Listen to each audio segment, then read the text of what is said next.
Hello there, everybody. Welcome back to Star Wars Lads. We have for you our review and our final reaction here and discussion about The Bad Batch, the series finale, the season 3 finale. All of it came to a close here in episode 15 of season 3, and we're going to discuss it all right now for you all. For those people who are watching and haven't liked the video, help us out. Like the video. It's a great way to show your support for the channel, and it really does help us as we continue to branch out and reach out to more Star Wars fans, have more discussions like this. We'll be back again for the Acolyte coming in June. So make sure you join us for those streams on top of these streams that you're getting for the Bad Batch. And then in the meantime, in May, we'll still be covering news and doing one live stream every week, like we always do. So make sure you stay with us. There still will be plenty to talk about here for Star Wars, even post Bad Batch. But in this stream in particular, we are going to talk about the final episode of the Bad Batch and what we thought about it. Give you guys our review. We can review the series as a whole as well. Give you maybe a score. We used to do scores, but we also used to do video reviews, and now we just do these lives. So if you guys want to hear a score from us, let us know. We can do that as well. But we're going to talk full spoilers. So for those of you who haven't seen the finale yet, you might want to go watch the finale. It is longer though this time, 51 minutes with credits. So that was actually quite exciting. We finally got that oversized episode we were hoping for all season, and they gave it to us. So make sure you watch that. This usually goes for about an hour and a half, so we'll be going till close to 9 p.m. Pacific. If you want to watch the episode and come back and join us to discuss the episode, you're welcome to go do so and then rejoin us, talk about the Bad Batch. We're going to be here for about an hour and a half. So keep sending in those questions, though, because after Sanak and I do our review, we're going to get to your questions, your comments, your theories about the future. We could talk about what's next for the Bad Batch, what's next for Omega, what's next in the world of Star Wars animation for shows, what's going on here in the world of Star Wars. Also have the Skywalker Saga Marathon this weekend. Sonic and I are going to be going in Irvine, California. So if anybody wants to stop by and say hello, we'll be there. But we're going to talk about all sorts of things. So send in anything you want into the chat. We'll get to your questions, your comments, your theories, your review of the series, of this episode as a whole. We'll get to all that right after we discuss ours. All right, so let's get into the episode, Cynic. We got that oversized episode. It was something we really wanted, something we'd hoped the entire season with the cut from 16 to 15 episodes. We got it. And it did wrap up the series quite nicely for our main characters. Exactly how we kind of predicted it. No hanging plot threads were answered about a lot of the extraneous characters we've seen. No Ventress, no Cody, no Wolf, no Rex. Nobody who had any side story in this was involved in the finale. And that's kind of what we expected based on the last two finales and based on the trajectory of this show. And for a lot of people, we know that's going to be disappointing. But what were your thoughts on everything we got in last night's episode, and how did you enjoy season 3 as a whole? Well, I'd like to point out from our last live, or like the last couple, we were like on opposite sides, which usually doesn't happen for us at all. We usually come to agreements pretty easily because we really do see each other's point of view. We respect a lot about Star Wars, but if there's ever been like a conflict on this channel, it's been between, is it just a 20-minute episode or is it going to be a little longer? You know, the extreme optimist in me was like, we're going to just do like the inverse of the season 1 premiere. It's going to be 3 episodes long, 70 minutes. It wasn't, but I settled for my second choice here. I know it was a little longer than just 2 regular-sized episodes. Mm-hmm. Being about 49 to 50 minutes, like that's pretty good. And as far as the episode, this finale goes, I mean, it's just like every other season finale that we've gone with the show. As much as we want to say some massive, incredible thing is going to happen, lore-defining, the Bad Batch always finds a way to make it about the Bad Batch, right? It is a very personal story. In many ways, I guess the best way now that the series has concluded to look at it is like it's like a reflection of the clones. It's not necessarily about the plot of like where the clones are going to be, where they are by the time of the rebellion and all that. It's more about like, okay, these are some characters who represent the best, who represent the forgotten elements of the clones, who got to have such a very humanized story, a very subtle story, right? A lot of these characters that we follow throughout these 3 seasons had very, very strong transformations, but they weren't necessarily like immediate either. They took some time too. Like Crosshair is a great example. Tech is one that if you just watch season 2 alone, you'd probably be like, why were we doing this? But in the context of the narrative that we've been providing, especially with that epilogue that we got in this finale episode, Mhm. it all just feels so thematically rich. And I think that's what I really like about this finale. In some ways, I know it's maybe a little showy in the sense that it's like, oh, like everyone got to have like essentially a pretty happy ending, right? The batch all survived, but that's not really the point. Like the point is these people, these clones wanted to have lives that they could dictate and choose on their own ever since the end of the Clone Wars, right? That was what they were bred for.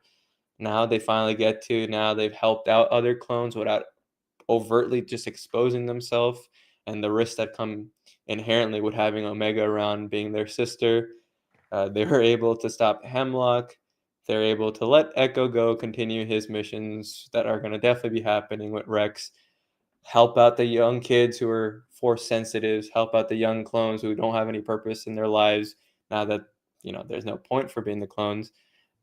They got to retire, right? That's like the nicest thing about it. And Omega, she learned from her brothers throughout this period, throughout these very tenuous and difficult moments of her life, and they've shaped her to now taking the next step forward, taking the best of them and moving on with them for not ever like letting them disappear, but letting them have their peace, which I think is the best way to look at this finale. If you're expecting anything massive, well, you got the Zillow Beast doing crazy things. That's pretty massive, right? You've got the clones who are in the facility free. That's pretty good. You've gotten with a lot of implications that the Bad Batch didn't just walk away from this and were like, oh, we can go on all these major missions again, right? Hunter's got a little bit of a limp there at the end, whether it be age or from the limp that he got here. We've got, unfortunately for Crosshair, his hand, sorry, chopped off. He got a full Skywalker Mhm. treatment out here. Wrecker, he carried throughout this episode, but he took some big damage. So it's not like these characters necessarily were guaranteed to die or not die. But the best part about this finale is that we got to see how they reflect the times, the periods, the changes. They got to have their peace, and they got to have reasonable explanations for why they're not involved in some grander arc. Which this maybe that is what the show was originally meant for. Maybe it was meant for that fourth season to be like a full-out clone rebellion, and this season just to be Tantiss or something like that. I'm not sure, but regardless, this being 50 minutes, this allowing our characters to have that almost very beautiful, peaceful ending. I think that's all anyone really will want. And then when you get to rewatch this show, it'll be like a very pleasant experience. It might not be something you come to again and again and again, but if you just want to see some great clone adventures without impending doom or like getting worse and worse necessarily, this will be a good show. This will be like, okay, now things, at least the clones ensured parts of their lives were theirs to choose instead of just, okay, this is just another cog in the machine of the eventual destruction of everything the clones are. The Bad Batch got to represent like you can win some things if you really work hard enough for it and if you focus on what matters, and that is family in Star Wars. I really enjoyed this finale, and I really enjoyed season 3 as a whole. I'm still very mixed on the show that was The Bad Batch. I think there are a lot of problems with it, but focusing on this finale, I enjoyed the way this finale was elevated, and I think for a good this episode was about 48 minutes total with the epilogue if you take out credits. And for about 40 minutes of those 48 minutes, I thought it ran excellently. I think the end wrapped up pretty fast. That was my one flaw with it was everything up into the epilogue, like the Pabu stuff, and then the epilogue. I thought was really fast. Like it needed another 20-minute episode, or at least needed a little bit more of a montage or something to kind of feel that weight. Like I love the scene where they sit under the tree and look off, but then to jump forward, there's just so much missing, and that begs the question about what is the future of this show and of the clones and of this animation style and all that. And we'll get into that later in the stream. But I couldn't help thinking about that while watching the end of this show. I did love what we got here for the batch themselves. I think I said last week in the predictions too that I didn't think any of them were going to die. And I think that makes pretty logical sense. There's a nice elevation and weight to Crosshair's story in this episode in particular. I would have liked to see him deal with a bit more personal demons throughout this episode, but the scene when they're in the forest and he's like, I'm going in, you guys don't need to die, we're not all gonna make it out, and they put Hunter puts his hand on Crosshair's shoulder and is like, no, we do this together, you're part of the team again. I think that is the full circle moment. That's the best character arc from season 1 to season 3. It is the full circle moment there. As great as it would have been to see Crosshair sacrifice himself for the group, it didn't necessarily need to happen. This was just as powerful, in my opinion. And the fact that Omega hugs Crosshair first, like that is a full circle arc for Crosshair. And I think he was easily the best character throughout this entire show. And I thought they did a really good job wrapping up his arc. He didn't need to die in order to wrap up his arc in a satisfying way. Where the epilogue leaves it, though, it's kind of interesting because if we don't know exactly when that takes place, but it's sometime after A New Hope, you would assume, or sometime right before A New Hope, if the rebellion's active and Omega is going to pilot for them. Now we kind of know because of the conversation, even though you don't see Crosshair and Wrecker, it's pretty much alluded to the fact that they're all still alive. So that, I guess, removes a bit of the stakes. You could, I guess, kill them off in something later, but it removes a bit of the stakes of bringing them back. So I didn't personally, I told Sanak this last night. I didn't really love the epilogue. I could have done without it. It feels like a last desperate attempt to be like, no, we don't know what we're doing with these characters, and this is how they fit into the overall universe. But ultimately, what the show did was by destroying Tantiss, by destroying the research, all that was gonna happen at some point, but by not continuing at least a little further into the dark times, basically made this show like a side adventure. A side adventure I enjoyed watching every week, but one that ultimately won't be necessary for anyone when they're watching animation or trying to get into the larger narrative of what Star Wars is. All the plot points are self-contained. And I think in that way, it's one of Bad Batch's best strengths, but from the teasing, the constant teasing that they did throughout all 3 seasons, it's also something that's quite frustrating for the viewer. So I think that left me a little perturbed. It's just something that I knew was going to happen, but ultimately felt like they could have at least left some things open to possibly continue this story into the future. But as for things I did really like, I loved the Clone X Troopers. I thought that was a really cool evolution of the Bad Batch. We talked about that boss fight with CX2 and Crosshair happening, but I didn't really see it coming full circle with basically you have like a dark member of almost every member of the Bad Batch, the inverse Bad Batch, basically fighting very superhero-esque. But I did enjoy those scenes. Kind of Knights of Ren esque, in my opinion, like the way they were staged throughout the sequences. And when you get Knights of Ren and Rise of Skywalker, but honestly, maybe more realized than they ever get in the films. But I did enjoy that. I like the elevated tone, the music. I mean, right off the bat, when you get in, this show felt heavier. It felt more like something that was important and impactful. And I think the tone, at least throughout this entire show, there was a weight to the tone, even if overall, when you break down plot point by plot point, what the Bad Batch story told, it might not be the most revolutionary Star Wars story ever, but there was a grandioseness that was given to this story that I did appreciate by the end. I thought we were going to get our little clone revolution that like sparked the rest of the clones across the galaxy to revolt there when we got our prison break, but unfortunately almost all of them die. So that kind of sucked. I thought that was a little disappointing, but also just sad for those guys, right? You're locked in prison forever and then you get let out and they all die.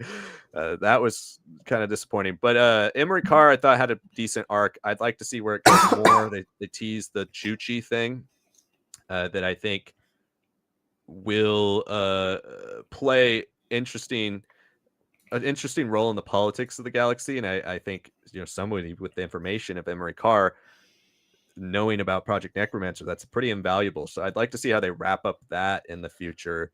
Hopefully, they do touch on that someday. And I liked Hemlock's death. That's the last thing I think I'll mention here. Is I thought it was a good death. I thought it was kind of an epic, sad, tragic end, but a one that was pretty violent for a character who's very messed up and one of the sicker characters we have seen, more tortured characters we've seen in in Star Wars. Definitely a villain that's pure evil, and he gets shot like 10 times and falls into comeuppance, and I thought it worked pretty well. That whole scene, I think, worked well. Right after that, though, was to me one of the weirdest cuts in the entire episode. You just cut from them walking into the door to all of a sudden the shuttle taking off. I thought it was very strange. Like, where were just a couple shots showing people loading up into the shuttle. They're like, we got to get back to the shuttle we haven't seen in the entire episode. And then all of a sudden they're on it leaving. I was like, wait, when are they going to show the Bad Batch leaving? I thought Echo was leaving and ditching them. So overall, I think this episode was really solid. I think season 3 was the best season, start to finish. It's the most cohesive. It's the most linear.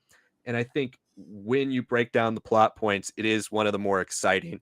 Did it have any episodes that reached those like 9 out of 10, 10 out of 10 levels that sometimes season 1 and 2 did? I don't think so. But it did have the most satisfying story from episode 1 to episode 15. And I think for that reason, I would say season 3 was easily my favorite of the series, in a series that is ultimately a little mixed for me across the board. Do we want to give a rating to it, Sanak? Do you have a rating in mind that you'd like to give season 3 and maybe the show as a whole? That is tough. I mean, I guess maybe I can go through each season. I would say season 1 out of 5. I would give like a 3.5. I think it did right, especially at the very beginning and at the very end. And where the Bad Batch are, a lot of those like one-off like bounties and smuggling missions are Yeah. justified. I would still also give season 2 a 3.5 because I did love the really big expansionist episodes. I really did like the character development. I thought there were chances for it to become a 4 out of 5 for me, but then there's episodes that just were like, why? Why are we doing this? Like, I understood the purpose of like the kind of like the spice mine kids and all that, but it's just like, what does that add to the story? What does it really show? Oh, children are being exploited. I guess that's the theme of this whole show. So yeah, I guess that's the max you can look at it. I would give season 3 a 4. It is really the consistency that has worked for me. It is the evolution of obviously Crosshair's phenomenal arc in season 2, really taking over here. I mean, I'd say like the only weakness is like the backdoor pilot of Asajj Ventress for me. I felt that if we're not gonna necessarily need her for this show, you could have used that as like a little bit of an episode to deal with, hey, the Clone Rebellion, that's in progress, but maybe let's like pull back on that. Like Rex is saying, like, we're not ready. Like there's too much attention, there's too much heat, and not enough manpower, not enough resources yet, especially after the double episodes that we got mid-season. I thought that could have been a way to kind of like let that part of the story exit off smoothly while we focus more on this Tantiss and all the mysteries of that, and get a little bit more hints here and there. Mm-hmm. So I think 4 out of 5 works. I'm not I know I like the epilogue because I think the potential where Omega can go next while not being beholden to the Bad Batch in both live action, books, animation, that's all very appealing to me. But regardless, if we completely stopped, I think this was a really strong season to finish on. I'm not necessarily sure that a fourth season where they kind of become background characters would work the same for me, especially if it's still called the Bad Batch, right? Then it starts having that whole Fantastic Beasts issue where it's like, okay, the main character is like irrelevant by the second movie, right? Here, at least felt like, okay, the Bad Batch were the focus, and especially so in season 3. So 4 out of 5. Yeah, I think those are very fair ratings. I'd have similar ratings across the board. Like I would give season 1 a 3.5. I think most of the middle first half of that show is kind of redundant, a lot of filler episodes, but the first episode I absolutely love. The middle part I did really enjoy as well, and then the build up to the finale I thought was quite good. The season 2 kind of the same way. Not a huge fan of the first half, The middle was good, but ultimately doesn't necessarily pay off in this show. And I think a lot of season 2, a lot of my favorite episodes don't pay off. One of the few that I absolutely loved in season 2 that did pay off was the Zilla Beast episode. So I like that that one comes back around. Tech's death in season 2 also was very powerful, and I do like that he stayed dead. Like, I think that's something that worked. I really didn't believe that they were going to do that off right when season 2 ended, and I'm glad they stuck with it all the way to the end. So I would give season 2. It's a tough one to grade because it's very sporadic, and I think the pacing and the overall structure of season 2 is really a mess. I think I would have to give that a 3. And then this season I would give a 4, and I think binging it all the way through, it's gonna feel even better. We've seen, a lot of the critic reviews. I think that was smart by Lucasfilm and Disney to give the critics a lot of these episodes in big packages, because binging it through, I do think this season it would be easily the most compelling. One of the ones that you would constantly wanting to keep flipping through the episodes, keep watching, keep binging, because this has a linear story. Unlike the other seasons where you get a random episode that's about nothing, you might want to stop. This one has almost every episode means something. And so I did really appreciate that. I feel like I almost want to knock it for the stuff like Ventress, because that really bothers me.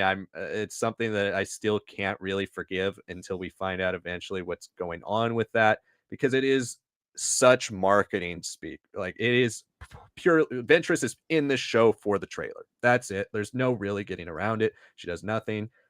There's no there's no reason to have that episode. It's almost just another little tease about, is Omega Force sensitive? But then even in this episode, we get like, why is Omega so important from Rampart? And then they cut away from the answer. It's like we're led to believe so many different times something, but they never actually clarify it. And so that is just another frustrating aspect about the choppiness of the storytelling here, all the teases for the future without really delivering on too many of them. But I think the main thing they did deliver on was the family dynamic, and this season went for that double fold. So despite those problems I have with Ventress, uh, and some of the other cameos that are in this season and all the other seasons, I think this season does work. When you boil it down to Bad Batch show, my expectations were much lowered for this season because I finally realized it was going to be a Bad Batch show only and not about all the other things that they're showing in the show. I did really enjoy this. So I think 4, 3, and 3.5. So overall, that would make the season a 3, the whole show a 3.5 for me. And I think that's about right. It's a really solid season of series of Star Wars animation. Don't think it reaches the highs ever of Rebels or Clone Wars or even Clone Wars 03 for me. But I think it is certainly worth watching, much better than Resistance. And if this is like the middle to slightly above average Star Wars animation show, it's a pretty good treat to have this type of show. One that certainly is it's a tighter focus version of the Clone Wars, where it's just about the family dynamic, what it would be like for clones to be in a group outside of really having a full army, and seeing what they have to deal with post Order 66. So I think that in a lot of those ways, it worked really well. But it was a frustrating show at times for sure. So let us know your review, your guys' thoughts in the chat right now. We can talk about that for the next hour or so as we continue to talk about the Bad Batch finale, the future of Star Wars animation, what you guys thought of the series overall across its 3 seasons. And we do have even more Star Wars animation to look forward to starting on Saturday with Tales of the Empire. Unfortunately, slightly unfortunately, fortunately for me and Sanak, we're going to the Skywalker Saga Marathon. So we won't be able to review Tales of the Empire the day it comes out, but we'll try to get you guys our review for that as soon as possible. Maybe we'll do a little live stream as well to discuss some of the spoilers about Tales of the Empire when we get back next weekend, and then we can next week, and we can talk about the show as a whole. So stay tuned for that with Star Wars animation. But after that, we really have no idea what's coming from Star Wars animation. Maybe we'll finally get a droid story one day. That animated movie they said they were coming out with. Probably not. But let us know your review and everything in the comments in the chat, and we will bring it up here right now. So we're going to start the Q&A portion of this. Again, comments, reviews, predictions, speculation, anything you want in the chat, we will get to them. If you want to make sure you get your chat answered live, please feel free to send in a super chat. It helps out the channel, and it does boost you to the top. Of course, that is completely up to you, but we greatly appreciate all the support. So feel free to do that in the chat. Other than that, it will be first come, first serve. So we'll start out at the top with Uper ETB, who says, really hope we see Omega in live action or another show. My heart can't take not knowing if she's safe or not. That's a great point. I do think they're setting her up, obviously, to be a player in other material. If anything, like if, originally we thought the next show would be to move on to New Republic era right before the season of the Bad Batch really solidified the fact that no, it's going to be a Bad Batch show and not a clone related show.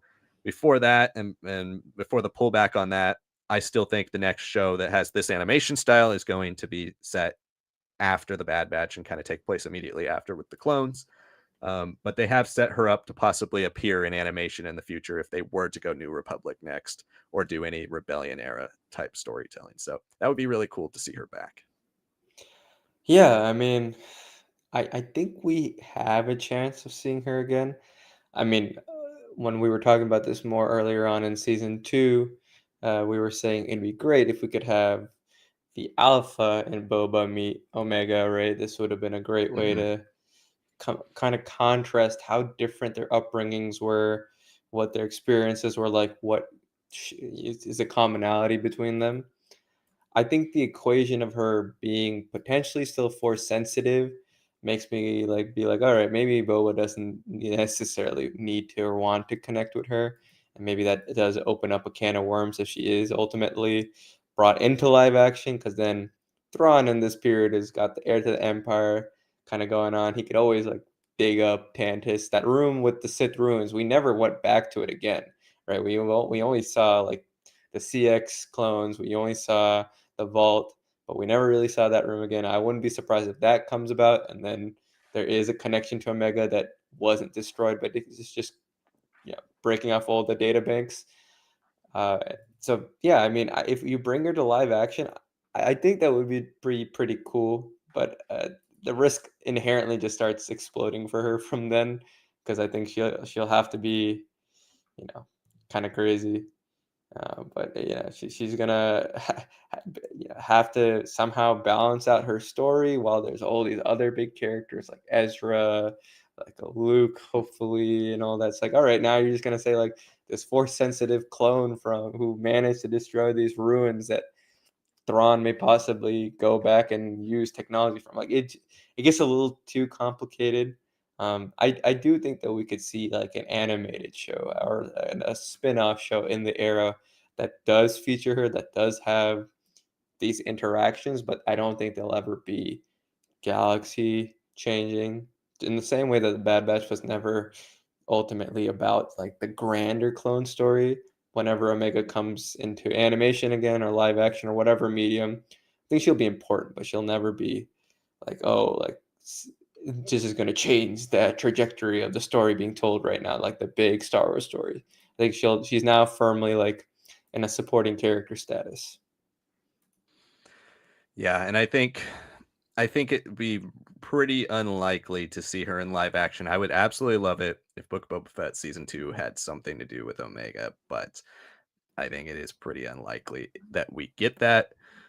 As for animation, I think she's as likely as any animated character to appear across these series. The one thing that seems to constantly be interconnected is Star Wars animation. They do a great job of pulling everything from across eras and really making things fit. So hopefully, now that we know Omega is joining the rebellion, now that we know she lives to grow up to be that age during the age of rebellion, I think it would be shocking if we ever get a series in the Rebellion era or New Republic era and we never talk about Omega again, even as a side character. Will she ever lead anything again? Probably not, unless there's a Rebels or Bad Batch Clone Wars esque resurgence of the Bad Batch on Disney Plus. Like when it's over, all of a sudden for the next couple of years, it just spikes in viewership, and Disney's like, whoa, we didn't expect all this viewership. Let's make a sequel to the Bad Batch. Unless that happens, we're probably not going to see any of these characters lead their own show again. But I want them to be back because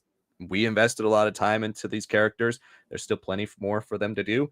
And I would like to see how they continue to fit into this era, especially amongst the rest of the clones.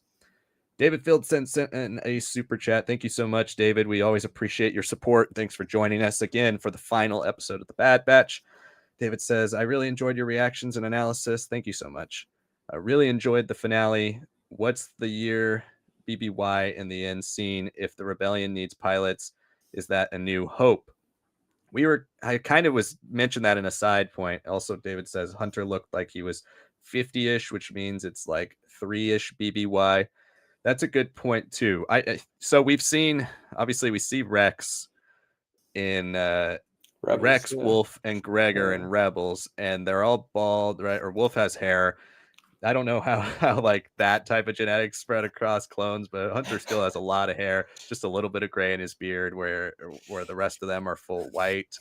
I don't know. It's tough to say.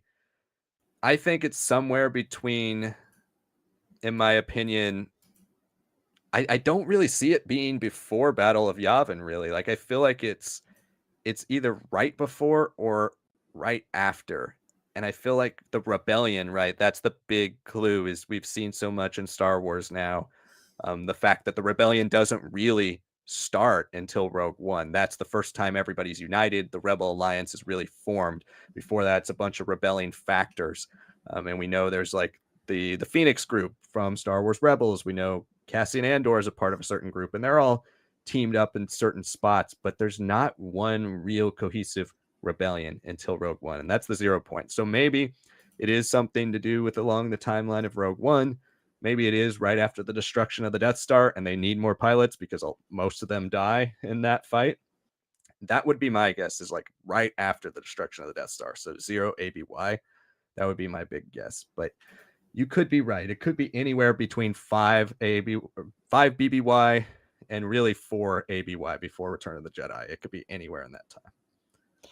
I think the real answer here, David, is even the creators don't know, right? It's just that we want to show that she's safe, that she's been able to grow up and not be captured necessarily for like a long time.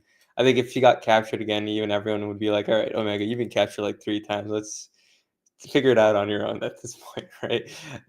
So I don't think there's a real answer, because they want to keep the door open for whichever story best suits bringing her back, and Yeah. also doesn't necessarily, like we're talking about before, demand her to be the main lead, right? That is my worry. If you bring her in for something like a Mandoverse film or a Mandoverse show with Thrawn, right, he would be the character I would think would be most interested in Omega, most interested in her history, her background, the capabilities that we still don't really fully know, right? So I think the answer, there isn't one yet. But if we have to go based on Hunter's appearance, uh, I agree. I think it would be just after New Hope, but there is the fact that like Hunter looks in a lot better shape. Like he still gets that Yeah. the very Maori style like genetic build that is Tamora Morrison, right? He does have some of that like younger, maybe like 10 years ago Tamora Morrison feel. Whereas like current Tamora Morrison, I think would be pretty comparable to how we see Rex and Rebels. And Mhm. I think one person brought it up on Twitter. It's like, well, Hunter is not necessarily the same generation of clone as uh, Rex would be, right? Rex is Right. canonically now at the very first Battle of Geonosis. He's not under Anakin at that point. Cody is obviously first generation. Wolf more than likely is too. I would assume Commandos, you can take a little extra time for them to be purely bred, like the standard ones, like Gregor is. So if we're saying they're like first generation or like the very first few generations, I could see these guys be a little bit closer to mid-war when they're ready to like be deployed, right? Maybe like a year and a half into the Clone Wars, because if they were there from the start, I think they'd have to look older. I think Hunter would have to look older, unless his specific mutation gives him glorious, like Fabio-esque hair as he Right. ages, which I sincerely doubt that's what they were really thinking about on Camino, right? So I could see the argument that he is a little younger, and if he is a little younger, then that also raises the question, like, is it before then, right? Is he someone that is aging at a slightly better rate? Is it just that his aging is at the same level? Does that mean Hmm. it's before? Does it mean after? It is a good question to ask. I think that in some ways maybe influence a little bit of their character design for him. And the fact that we don't see Crosser, we don't see Wrecker, also makes it even harder to pin down because you're like, wow, this guy's just eating like space sushi and living in a cave, and he looks great, right? But uh, yeah, I think yeah, long-winded answer put into a small form here. Right after New Hope is best, I think, to just be safe about it, just because it is such an exciting action. But Yeah. they have left some elements up in the air. Yeah, and I agree. I mean, I think ultimately the explanation for almost anything to do with the Bad Batch being different or looking different is just, oh, they're mutated. So it could really be anywhere. But yeah, if you're going by how he looks, he really should be like 8, 9 BBY, because that would be much before we meet Rex in Rebels around 4 BBY. So if Hunter's gonna go from looking like he did at the end of this show to how he looked to how Rex and Gregor and Wolf look in Rebels, you would think it would be at least 3 or 4 more years before that. So yeah, it could be anywhere, but I tend to think the way Omega describes like the rebellion needs pilots. I feel like the most inciting incident in canon specifically that would cause the rebellion to need pilots is the destruction of the Death Star. And that's why the rebellion would be like a big thing. Unless we end up finding out that Omega is also another character, yet another character who's involved in the formation of the rebellion, as we have seen many, many times already in Star Wars canon. But thank you so much for the question, David, and for joining us throughout all of these streams. We really appreciate your support and all of your great questions and comments throughout the weeks of covering Bad Batch. It's been a long time, guys. Like what has it been? Like 12 weeks or so covering the Bad Batch now. It is an end of an era now, covering even just Bad Batch season 3, let alone the entirety of this show. So yeah, and you can actually, we don't necessarily recommend it, but you can go back and watch our oldest videos on the channel, which all have to do with Bad Batch season 1, if you are so inclined to actually see how this channel started. It's probably pretty bad. I haven't watched one of those videos in a long time, but Hey, well, you can check them out. the heart was there. That's the best way of putting it, right?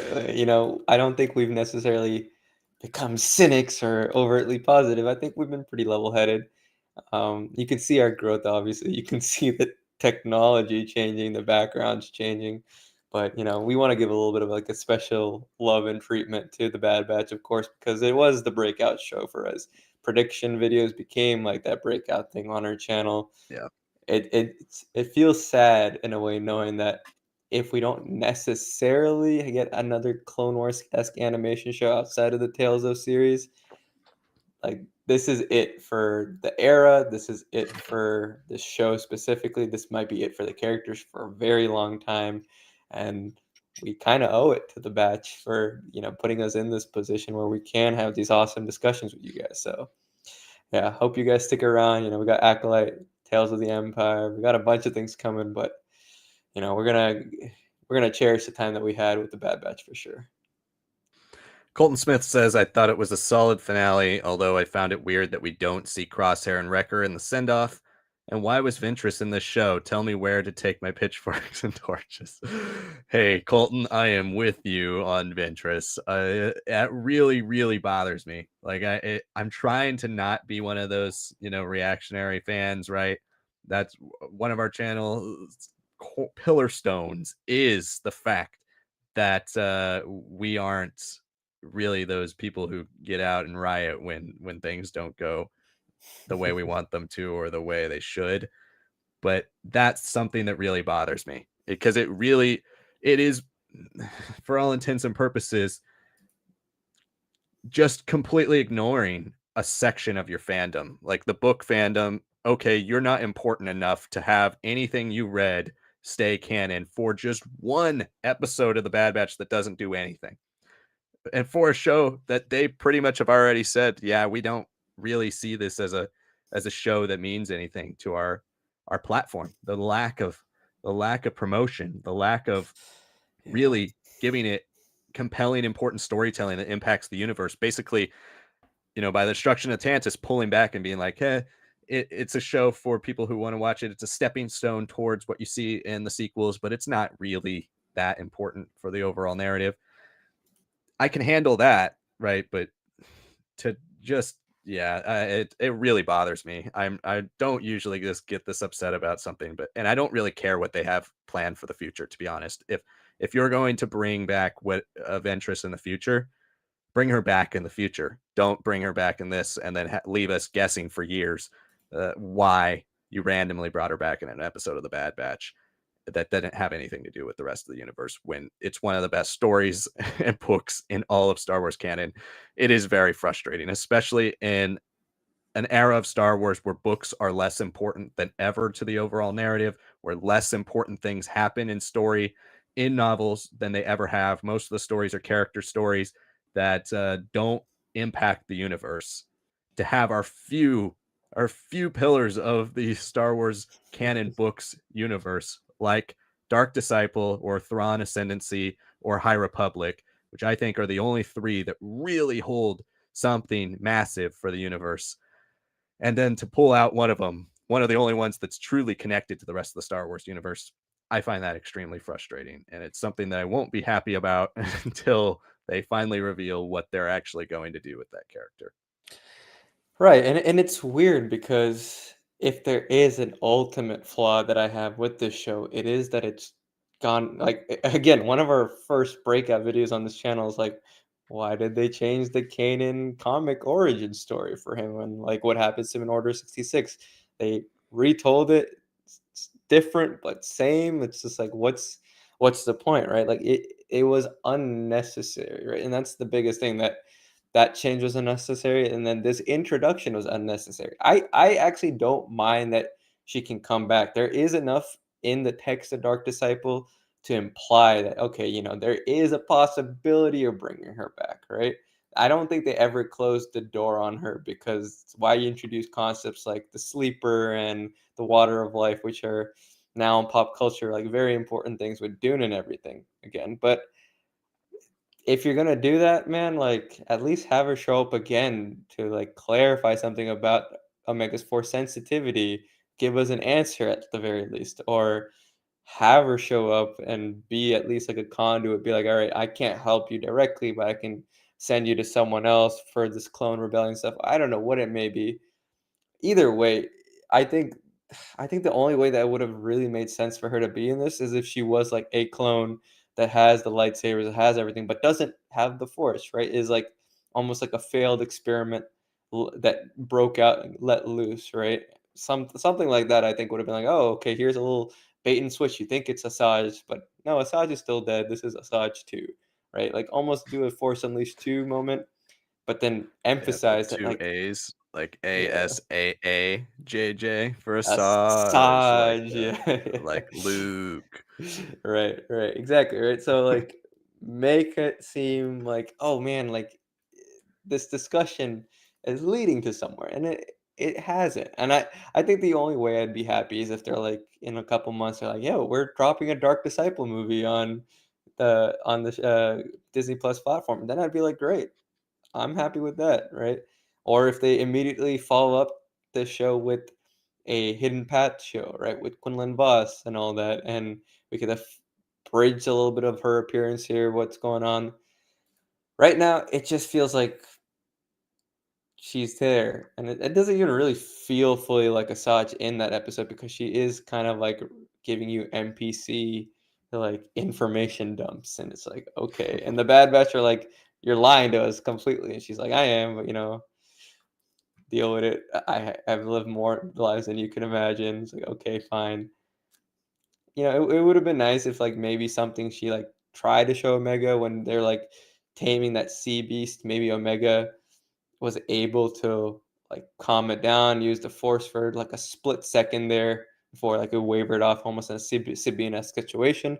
But then again, that raises the question like, okay, now you have a big force sensitive clone, and the show's ending with everyone knowing that only thing you've really done is erase the databanks. But there's this guy called Palpatine out here, right? So I feel like he'd be able to pick up on some of this stuff. Yeah, Yeah. it is that ultimate flaw, that show that's just those 2 things I think still will bother me, still are unnecessary. I can live a little bit more with the canon stuff.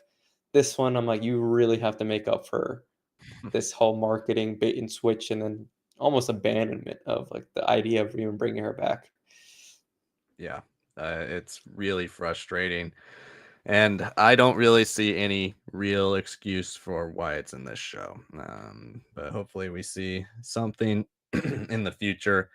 And to answer your other part, Colton, I'm sorry I went off on that tangent about Ventress. But yeah, Crosshair and Wrecker not being in the send off, I did think was a little lacking just because so much of this finale was about the family unit, right? They do things together.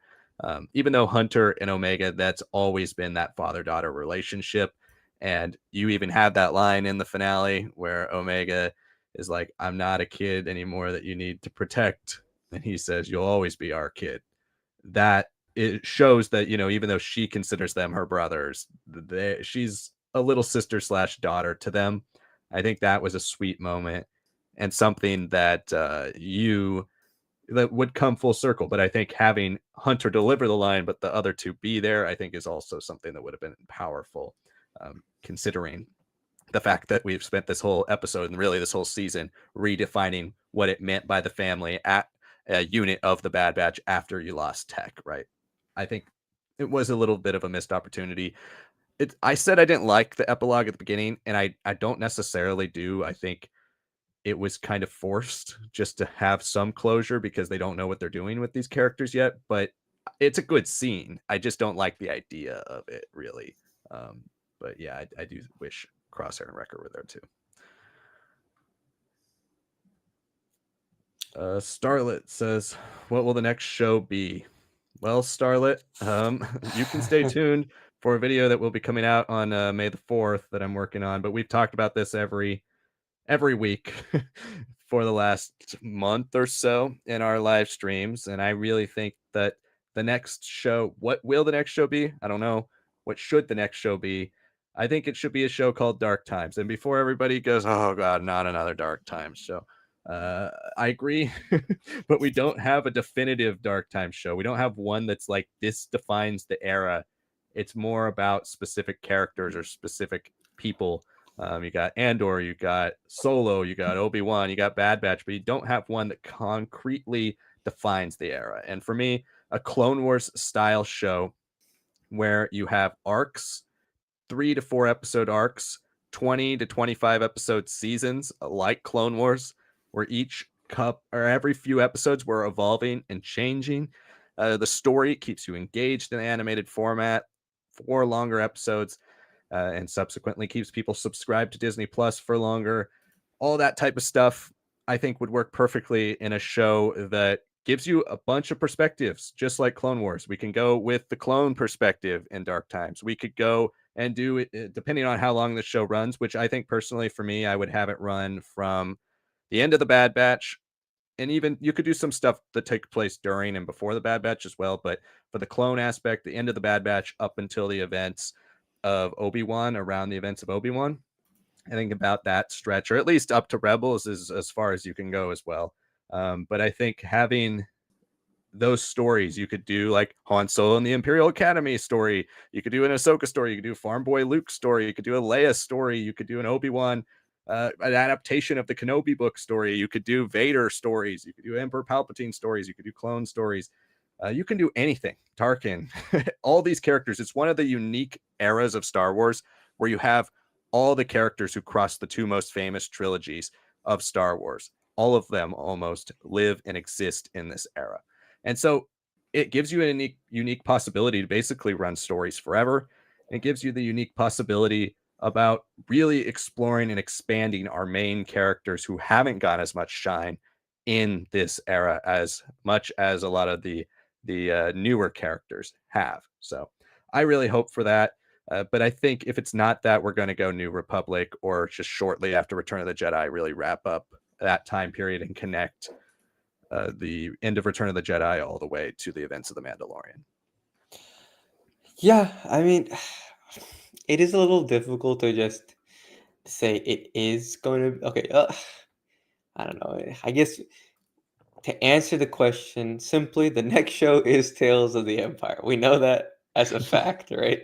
But it's not like a traditional animated show that has multiple episodes. Those are shorts, and it's not like Visions either, which, again, shorts, very different artists and companies behind that.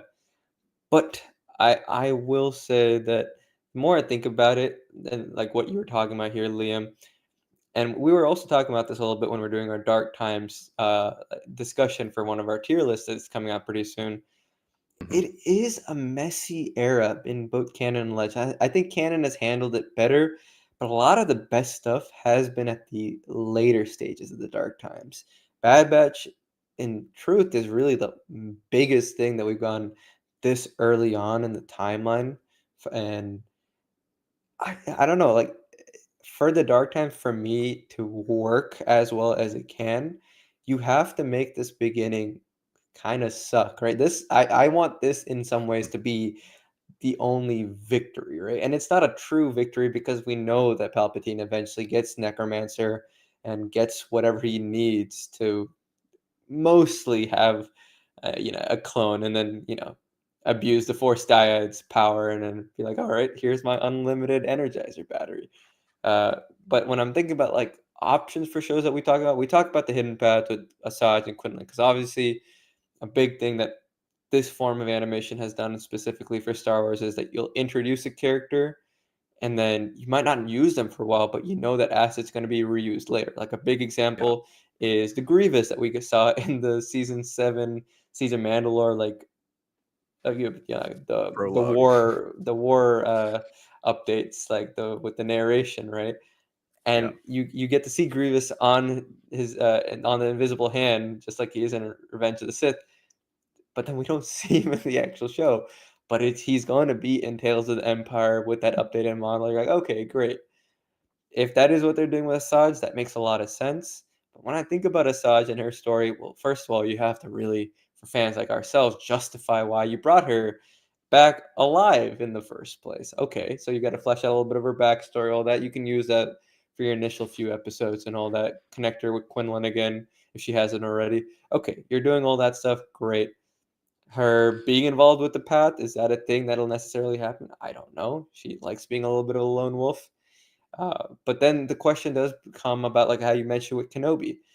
We know that, like, they talk about how, like, oh, Quinlan, like, helps us from time to time, but Kenobi is 10 years down the timeline. So I do Mhm. wonder how you would pace a show like that. I don't know how you would pace her story in a show that is very similar to the Clone Wars, where the arcs are, maybe concurrent, maybe happening here and there and different points of the timeline, but still within months and weeks of each other. So I think like a interesting compromise that would also in some ways elevate the Bad Batch is do the Asajj show and let it run its own timeline. Do the Clone Rebellion show and let that only be like in real universe time, maybe like 1 or 2 years more, right? But then they all kind of fall under this umbrella of like Tales of the Dark Times or something like that, right? Or like a Dark Times era show. Because if you just do a Dark Times era show where you kind of put all these arcs together, I think it could work. But I do wonder with the Saja story, with the Pat story, if it gets a little complicated on pacing that out in comparison to what I think ultimately has to be a failed clone rebellion, right? And I think if you're gonna make her this important of a character, you're gonna want to spend more time with her, which I think naturally elongates the periods between each arc and each development in her story, which the Clone Rebellion simply I don't think has time for, unless you're gonna say like Echo is alive until like the year before we see Rex, Wolf, and Gregor in Rebels, which I'm sure you can do that, but then why wouldn't you mention him in the finale here, the epilogue here in the Bad Batch, right? He's very conspicuously not mentioned.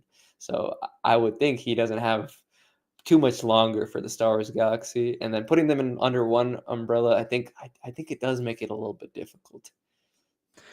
I could see that point of view, but I do think what's one of your biggest problems with engagement in the streaming era, right? It's filler. It's Yeah. long shows, and I think having a show that's about the Clone Rebellion doesn't necessarily lend itself to having 16 episodes or 20 episodes from an animated point of view that uh, has something exciting happening every week. You're going to Yeah. have these filler episodes. I think one of the best things about Clone Wars are there are filler arcs in the Clone Wars, but at least the arcs keep evolving every 2 to 3 episodes. Yeah. And so I think from that perspective, if they went that way, the way they're doing Tales of the Empire, the way they're doing Tales of the Jedi, if you start going down that path and saying, arguably the best animated success we've had in Disney Star Wars is Tales of the Jedi. I think that was one they didn't see coming. It was just kind of a small thing they were putting out there. And the amount of people who really love and care about those stories,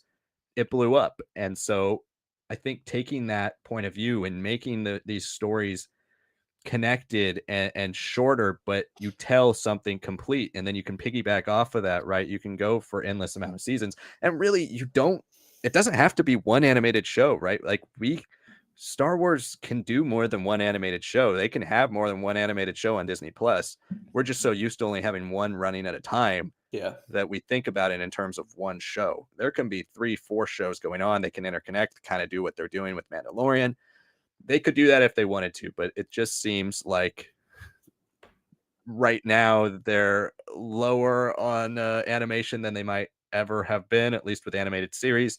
And I think overall, with the restructuring we've seen from a lot of studios post strikes and post pandemic, I think Lucasfilm is really pacing themselves and saying, okay, let's take a step back, see what works. It's okay to give people some time away or off from these types of shows, and we can really nail what we want to do and strive to make it the best we can be rather than just kind of shooting from the hip and saying, hey, let's do a show based on 4 characters that we see for 4 episodes of one arc of season 7 of the Clone Wars. Like that always seemed like a big stretch. I'm glad they did it. It was a good show and I enjoyed it, but it always seemed like a big stretch to do Bad Batch. I think if you do a show that has a little bit of everything, it's a lot more engaging for the general audience. It gets a lot more people talking and discussing, and then ultimately that creates viewership. And so we'll see what they do, but I do think that would be a smart thing for them to do. And if they want to steal my idea now that they've heard it on our streams for weeks,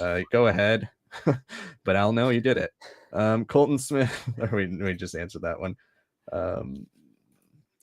Where were we here? I think it is Oh, Colton. wait. It was Colton. I just had the wrong question. My one problem with this show was they brought back almost too many of our favorite characters. Yeah, I agree, Colton.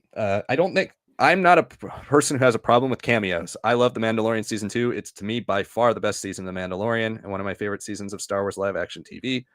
But it is, when you do cameos without purpose, it does become frustrating for the audience because you're expecting plot points to be revealed and to be finalized and to have some closure. And when you just do a bunch of teasing, that's when it gets really frustrating. To me, Mandalorian doesn't do that, right? You have what's the plot of The Mandalorian Season 2? It's to find a Jedi for Grogu to train with. You go to Bo-Katan, she sends you to Ahsoka. You go to Ahsoka, she sends you to Tython. All these things build on each other. So there are elements that actually progress the plot along. What was the point of having Ventress? Just to basically tell us Omega can't use the Force like that? It was something they could have told us in a different way. What was the point of having certain episodes with like the Martez sisters or Gunji or all these other characters that show up for 1 second and never come and pay off? I don't know. And I think that's one of the things that hurts the Bad Batch for me is just, it's not just the fact that we speculate online or we talk about this all the time, right? That sure that builds it up and allows us to be disappointed by things not being full circle, but it doesn't necessarily negate the fact that when you're designing a show and you're trying to get your audience interested and excited about certain things, kind of the almost false advertising of putting things in your show, even though they're in the show, but putting things in your show that don't actually matter to the narrative is setting yourself up for failure. It's not even just the right of or wrong of how you should treat an audience, but you're setting yourself up for failure because people are going to be disappointed because they're watching a trailer or watching a show, seeing Rex in all these trailers, seeing Palpatine in all these trailers, seeing Ventress in all these trailers, and then they show up for one episode and it's like, that's not what the show is. And if you don't advertise the show the way it is, then you're going to have frustrated fans from the people who are watching it, which leads to poor word of mouth and doesn't get new people on board. So even though you're hoping to capture new people who haven't watched the show by showing Ventress in the trailer, it almost backfires because when she does show up, the people who are excited about that and who are watching the show are frustrated and not telling their friends, hey, you should watch this episode. It was so great. Ventress is back. They're saying, I don't know why they did that.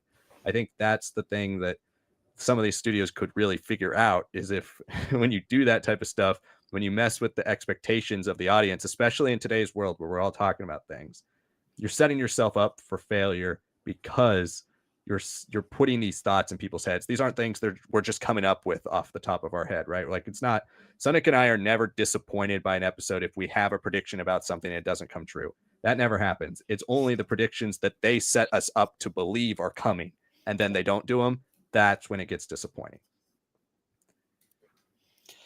Yeah, yeah. No, I mean, I'm in full agreement. I think I've gotten so accustomed though that eventually Star Wars patches itself. That's like the nicest way of putting it, right? They always were like, all right, well, if it doesn't happen here, it'll be pushed down to a less valued medium, or if it becomes popular, it'll jump back up or something, right? And you know, I agree, Colton. There are too many characters. And I think some of that though comes with the issue of calling this a Bad Batch show because the Bad Batch, as it is in season 3, I think is handled really well outside of that Asajj Ventress episode. I think even season 2 is handled pretty well, and season 1 is handled pretty well. But then there are those episodes where it's like, oh, Gunji's here. Oh, okay, now we got Palpatine here. We got Senator Chuchi here. We got Rex here. We got Cody here. We got so many, and I understand the clones at least interacting with Bad Batch. I think that makes sense, right? They're commandos. They're pretty much like the most recruitable guys that you would want for any sort of mission that involves clones. I understand that.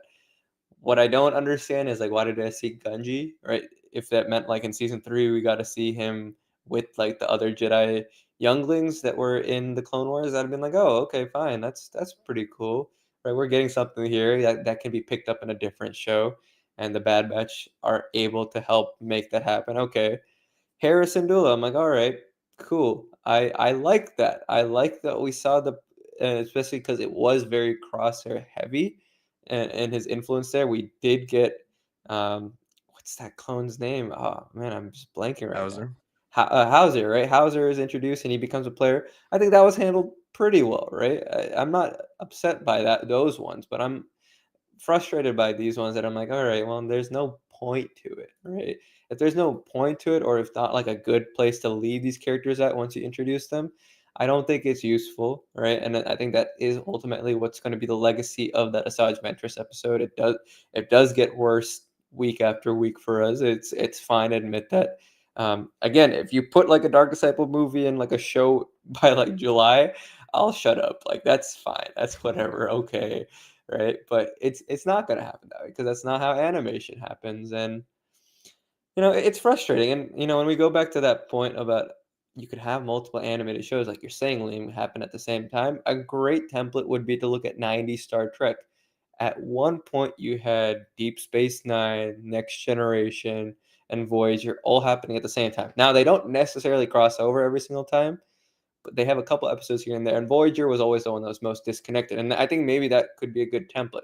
You could have Hasaj's story maybe earlier on, touch points with Bad Batch, touch point with this future Clone Rebellion show, but still continue on its journey, be a little longer than the rest. Whereas this Clone Rebellion can still kind of bring in the Bad Batch, can kind of bring in some of these extra characters that we felt were a little unnecessary at times and bring them a little bit more to the forefront here. That I think would be great. I think that's a good way of handling it. And that's a good way to make this feel a bit better. But again, it comes down to the fact that this is a show called Bad Batch. And until season 3, it didn't fully say, like, this is a Bad Batch story. It was always teasing us. And that's another problem that you can say you can have with Ahsoka, right?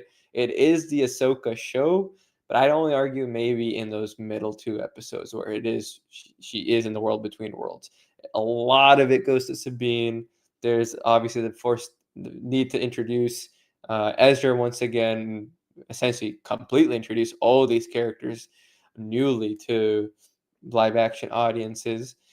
And that was a criticism that I don't think either of us necessarily felt, but seeing how Bad Batch has handled things, seeing how Ahsoka's handled things, Star Wars shows have to stop naming their things after characters, right? The Mandalorian, you can still work around it because it's Bo-Katan, it's Grogu, right? It's the Covenant, all that makes sense. But when you call a show Ahsoka, it's got to be about Ahsoka. When you call a show about the Bad Batch, it's got to be a Bad Batch, and it's been a little bit of a mixed bag until season 3 with dealing with that. I'm pretty confident that season 2 of Ahsoka, even if it does have all these other characters, will have Ahsoka very centrally focused in the story, because you can't get away with naming these things and then be like, oh, but it's ensemble pieces. It I think that's the bigger issue more than anything else. If you name a show right, honestly, that really helps guide how you're gonna present and bring in different story elements, plots, and characters, and how people will receive it. As it is right now, Bad Batch, naming wise, only really made sense for this final season. Yeah, I think those are all good points. Mrs. Mandarin says, I'm late, long day. This was a nice family episode, definitely a Disney ending. However, I enjoyed it, but why did Crosshair have to lose his hand? I thought that Yes. was actually like a pretty cool part of this episode. I mean, I always like when things go darker, and this episode definitely goes dark. Like the violence here is certainly cranked up. Like there are a lot of times Hemlock's death, he gets shot a bunch of times, Rampart explodes with Nala. There's a lot of violence in this. And I did appreciate that. But I thought it was nice thematic storytelling for Crosshair as well. Like you see him constantly shaking his hand last week's episode and this week's episode. It's something mental that he's had to overcome the whole time. And by losing that hand, he's able to take the shot at the end. I thought that was a pretty cool across the season, a way to fulfill a storyline that I just definitely didn't see coming. Like I never saw him losing his hand coming, and I thought that was a cool way to connect and bridge that arc from episode 1 all the way to episode 15. Yeah, I think it brings up a great point of like, this isn't a truly Disney ending in some ways, because there was that continued fear that everyone could have died. I don't think at this any point in the episode I felt that like Echo was 100% guaranteed safe. There were moments of where Omega I thought could have been dying, right? She was relatively the safest, but I thought, okay, there's a chance. Echo, definitely a chance for Hunter. Crosshair, 100%. Wrecker, like, he starts off with the episode where he's laboring, like, he is on pure adrenaline in this episode, right? And whatever adrenaline he has is definitely stopped when they're all in these cages and all that. I don't think they Mhm. use anesthesia for Crosshair's, like, sealing off of his arm to, like, some metal plate or something, right? It is brutal, so I would say I'd push back on it being, like, a Disney ending because everyone could have died. Look, we always knew it was not going to have a Rogue One-esque ending. We just thought like another significant member of this family would die. But then if you look at the show as a whole, we literally saw Tech disconnect the cable to save the rest of them. She's like, when have we ever followed orders? And died. And a very Disney thing would have been to bring him back. A very Star Wars thing is to bring back that character. But he didn't, right? And I think Liam especially, I know you were like, Tech's going to be alive. And I was like, is he? And that's where we have to give the positives to the show. It was mature about when something is final, it is final, right? So Crosshair losing his hand, yeah, I'm still like a little miffed that we don't see him in the epilogue, but it works so well as a concluding act to that like PTSD storyline that has been developing throughout season 1, especially in season 2 and season 3 here. That's the same hand that's been used to kill political activists. It's been used to kill an imperial officer after like he just let Mayday and him die. Like he's killed the separatists that Cody was like, we'll give you that, fair free treatment, while the freed imperial is like shoot on sight, right? He's done things that he's regretted so much with that hand. Losing it, right? In some ways, it's like you're setting him up to be like, okay, take that final shot now. That part of you is gone. This is like a physical reminder that that no longer is involved in your life. Your brothers, your sister, they all help you out. Do what you can do. You are still Crosshair, but that part of you, it's gone forever. You don't have to deal with that anymore. And that's what makes that final hit where he does need help, but that trust in everyone else that he lost for so long, that he complains about in season one. Like, I trusted you. Now he's like, I don't know if I could take that shot. He takes that shot because they tell him trust us, right? And I think that worked really well. So Mhm. Disney ending in the sense that everyone's alive. In terms of like the brutality, definitely not. This is definitely pushing it up there for some of like even the darker arcs of the Clone Wars for sure. Yeah, that's such a great moment, and it is, I think, the best moment of the whole episode when Crosshair takes the shot and takes out Hemlock, because it's full circle and everything. It's Omega now; she's fully matured as a soldier, right? She's learning the whole time. Be a soldier, she fully has come into her own.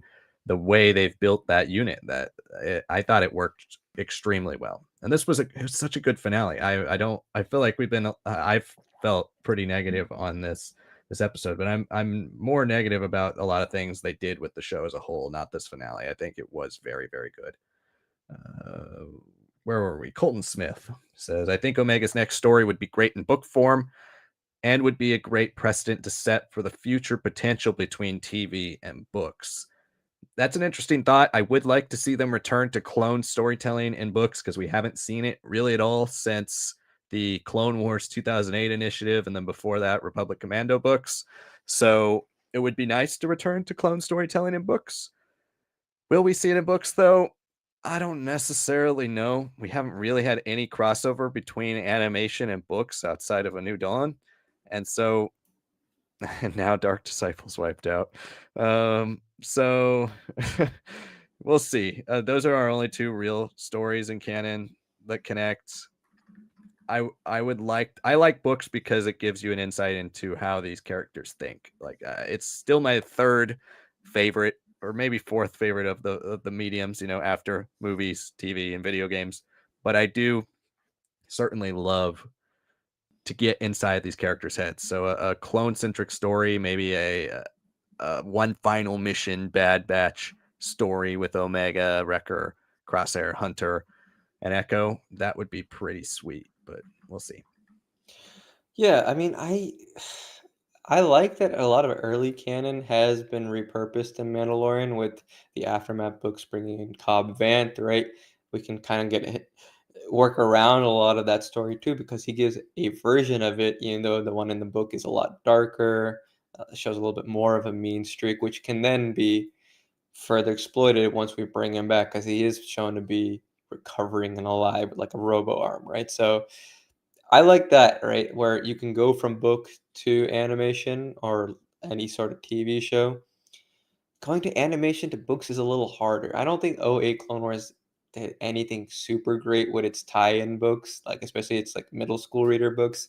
They were fine. I think the '05 initiative was a little bit better because it was like, oh, we'll just deal with characters we're not seeing, and there wasn't really a show that necessarily dealt with like we didn't deal with that what's the character? Captain Fordo. Yeah, Captain Fordo. We didn't necessarily have a book where Fordo's like the lead, right? He has '03 Clone Wars, and that's it, right? That's pretty good.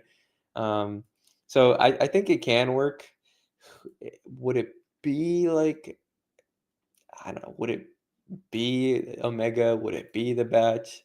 No, but it can be Echo. I think Echo would be a pretty interesting perspective. If this is where we get the Clone Rebellion handled, if we don't have a TV show, in some ways I'd like it, but the precedent of having Boba Fett in Legends leading the Stormtroopers against like the rebred Phase One clad clone troopers, and putting down that uprising is such a high level and bar that whatever Clone Rebellion we do get in canon, I do want to see it in visuals again. So yeah, maybe not this part of the era, but other stories for sure, other TV shows. I would love if like, I mean, a good example is Zara Leonis. He's introduced in Rebels, and then he has his own Secrets of the Empire books. I always felt that he should have came back in season 3 or 4. We got Jai Wolf. What is it, Senator? Yeah. Did Jai? Yeah, he comes back, and I'm like, I didn't even recognize him because his character Snack. model is so different. But like, and then he's in Ahsoka, but like, why not Zare? Why not have Zare have a chance to show up and be involved in the fight and still get to have his own unique books, right? That have the Rebels Ghost Crew interact and help him out, and then bring him back later. Right? I think that would have been a great way, but they just never really pursued that. That made him seem like such a big character. So maybe they haven't figured out how to take animation characters who are very important in an episode or two and then go to books and back it. But I'm thinking at this point they should try, right? Yeah, they should. And it was a Jai Kell Jai is the Cal, name of yeah. the character. Mrs. Mandarin says, "Who thought Ventress is going to be in the cave at the end?" I really did. I thought, oh god, here we go. Here's our like. Not only do we have the backdoor pilot episode, here's our tease for the future. Yeah. I really did, but I'm glad it wasn't because I don't think it would have fit the tone of this ending at all. Yeah. I mean, unless she's like waiting and like, what took you so long? Kid, we gotta get going. And I've been like, all right. Then that's another useless cameo for her where she doesn't tell or do anything. She's just there again. So yeah, full agreement. Starlet says Echo looked like an ARC trooper here. That's absolutely true. We saw Echo taking out so many people Yeah. with one hand. It was pretty cool. I'm glad Echo got some action to shine in because he really is the one who never gets any focus, especially in the combat. So I love seeing that really elite ARC trooper come out here. Yeah, and I hope that he takes that hand that he took from the AP Fire droid and actually gets proper tendons in that connecting to his, I don't know, his droid plug-in tool. I don't know what exactly the name of that is, but the computer access thing that he's got. Because I'd like to see him, like we had that Hot Toys version where he has the arm that he can use, and then I was like, why did that happen in the show? We finally got it here, but it's like a prop right now. Mhm. He's just flat and holding it. That's fine. And the fact that he could still like do all these crazy things with just one hand, he was fighting the CX clones better than anyone else. And I know Yeah. like Crosshair was obviously got traumatized returning back to Tantiss, and Wrecker was beat up, and then Hunter got caught by surprise here and there too, for sure. Like that's all fine, but at the end of the day, this is a guy who was a reg, missing half of his body, and he was cooking. He was cooking the whole episode. Like he got a little bit of help here and there, but he was on fire. These last three episodes, even if we didn't necessarily get Echo in the show realized as a character, the fact that they were like, okay, let's pivot him to being Clone Rebellion. He's gonna come whenever the Bad Batch really needs him, and then he's gonna cook. I'm fine with that. If we're gonna like let Echo be the last member of Domino Squad, and all these years have like really paid off, even with all these disabilities and the things holding him back from like being a pure clone. Hey, well, it's made him better at the end of the day, and he's got a future that I think is pretty bright. And if they had chopped him down in this episode, it would have to be even more insane. Like he would have had to like kill 2 or 3 CXs on his own and been like give a little salute with his scomp arm and then fall off a building like everyone does in this episode. Bleeding Edge Studios says Crosshair losing his arm was kind of cool. Yeah, we did like that. We just talked about that a little bit ago. Starlet says my opinions on the Clone Wars changed when I saw a video titled that it doesn't hold up. It's a good watch. It's over an hour long. I'll have to check that out one day. I don't think it's going to change my opinion on the Clone Wars. I've seen 99% of that show at least 3 or 4 times. So I don't think it's really going to change it. I even go back and watch arcs like now, quite often. So, but thanks for the recommendation. We'll have to check it out. If you're Uh, saying like it doesn't hold up in the sense like the first 2 seasons, then yeah, sure, you can make a little bit of argument there. But if you're saying the show as a whole doesn't work as the Clone Wars, I don't know. That's a little bit of a harder sell. But then again, I've had Cosmonaut or Variety Hour videos tell me that Rebels sucks and still sucks, but I fully disagree with that. But I was definitely swayed on his opinion on Return of the Jedi, and that has become like the base, the foundation of what I feel about Return of the Jedi these days. So, if you can link it, yeah, we'll definitely check it out. Uber ETB says, do you guys think Omega or just a normal rebel base, since Omega is so well connected with senators, etc. It's an interesting thought there. I think more likely you see her go somewhere with the Rebels crew if they were to join back with animation. If like that story was to be told in animation, I think it would be probably like Hera, who she has met, who you see her join up with, um, or Sabine or whatever Ahsoka and Sabine are doing at that time. Jason Syndulla is super young. We could see that. I think it would be that kind of like bridge story, maybe between Rebels and Ahsoka, that you see the Clone Wars elements start to be pulled in.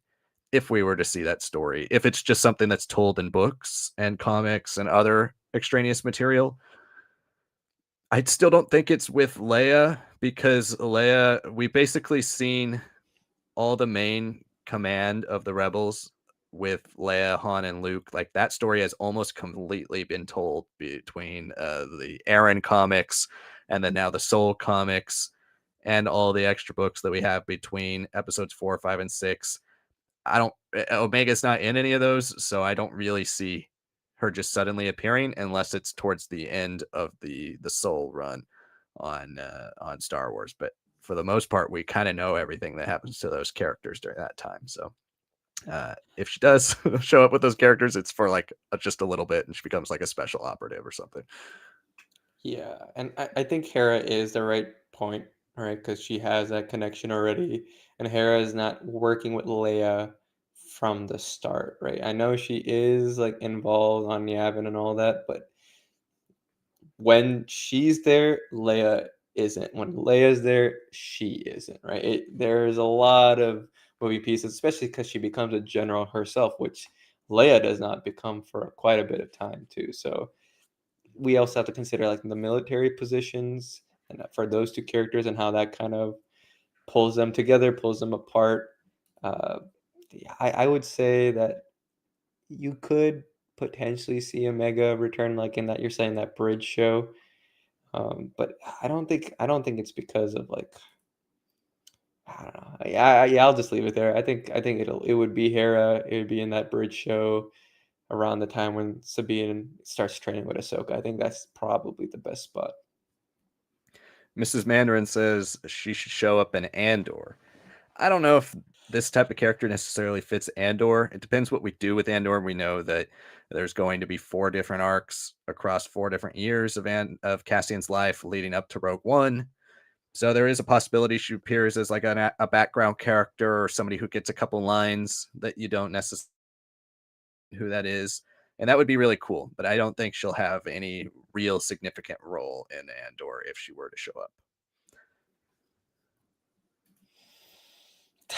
Yeah, I don't agree. I don't think tone, I don't think plot makes sense for her.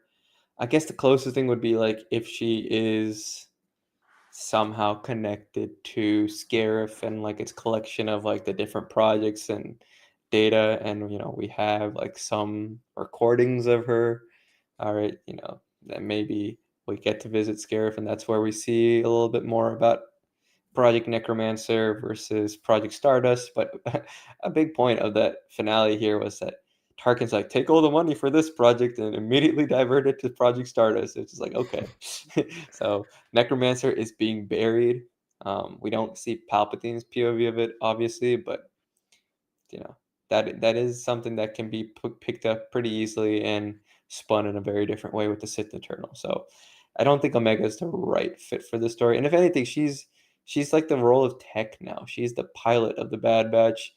She wouldn't really work as like a pilot character to just put into Andor. Andor is way more about like the darker, grayer, messed up parts about rebellion and fighting against a fascist regime. Omega is a little too optimistic, even older than compared to Andor. And it's just I don't think she's a fit for that show. Well, to tie that in, also the Tarkin element to Mrs. Mandarin's next few comments here about Palpatine being MIA and what was he doing that he couldn't go get his prized possession from Tantiss. That was something I actually texted Sanak last time we were talking about the finale right after we watched it. Was like, how does Tarkin have the authority to now just be like, oh, the Tantiss base is destroyed, another one of my rivals quashed, everything devoted to Project Stardust. Wouldn't that have to go through the Emperor to get approved, especially considering Project Necromancer is his baby, something he went and visited personally, something he has a very vested interest in, even if we don't know exactly 100% what Project Necromancer is. It's very heavily implied that it's part of the cloning for Palpatine that you see in The Rise of Skywalker, right? And so I would think that would take precedent over pretty much anything that would happen in the Empire. So we might see Palpatine overrule him in that a bit, or he continues it behind the scenes, trying to avoid the politics of it, because we do know Tarkin is somebody who would stand up to Palpatine. But I think Tarkin, we also know that Tarkin heavily respects Palpatine as much as anything. So even though Tarkin is prone to trying to get his way no matter what, it's a weird thing to just all of a sudden move on from Necromancer. And that was why I didn't necessarily love the last 8 to 10 minutes of this episode, because it just felt like things were suddenly happening, not just the Bad Batch teleporting to the shuttle and then walking in a long shot that you could barely tell it's them walking into the shuttle. But now all of a sudden they come to Tantiss. I thought when I was getting secretly kind of excited, because I thought when Tarkin goes, "Oh, the base is destroyed. Move all assets." And I was like, "Yes, name drop Wayland. Let's get like a second Tantiss base. Maybe we get like the setup for that." And then he says to Project Stardust, I'm like, okay, go back to the Death Star, I guess. But yeah, I just find that like that shift weird. And it's something they're just doing to wrap up the plot lines. I get it, but that needs to be explained a bit, why Palpatine just kind of makes this an underground project all of a sudden, after it being something that he is so devoted to that he oversees it personally. Yeah, I mean, I would have liked the scene where we see that Sith ruins room where it's like, okay, by the Emperor's command, put all this on a vessel for Coruscant with the TK troop, or like put it specifically on the Star Destroyer to emphasize that it is now fully Imperial. It's not Kaminoan, it's not clone, it is his thing, right? It's his baby, and now he wants his new government and power to oversee it, right? And I don't think it was handled perfectly, that element, right? But again, if you're gonna go with the angle like it's ruins that Thrawn could pick up later, and we do see Thrawn is meeting with Morgan at some point in Tales of the Empire, maybe we do immediately see Wayland again. Maybe we do see Mount Tantiss and some stuff be picked up immediately. I don't know. I think the closeness of the shows, it is asking a few more questions than I expected at the end of this finale, and I'm thinking at least one or two elements might be answered in the stories of Morgan and the stories of obviously the Inquisitorius with Barris. So we shall see. Mrs. Mandarin says Rampart's death was revenge, and it was a cool revenge scene as well. Nala say taking out the guy who destroyed her home, I thought worked well. And I wanted to see a bit more Nala say. I think this season definitely pulled back away from her, and she was always one of those kind of hard to pinpoint characters. You didn't know if what she was doing was truly good or bad, or what her intentions were. Was she protecting Omega because Omega was kind of a daughter to her, or was she protecting Omega because she was an asset? It was hard to track down Nala Se's intentions, and I thought that was great about that character. I think this episode finalizes that, but it's a strong moment, and I think something that's one of the more underrated parts of the episode. Obviously, something very important for story, but just the interaction I thought was really great.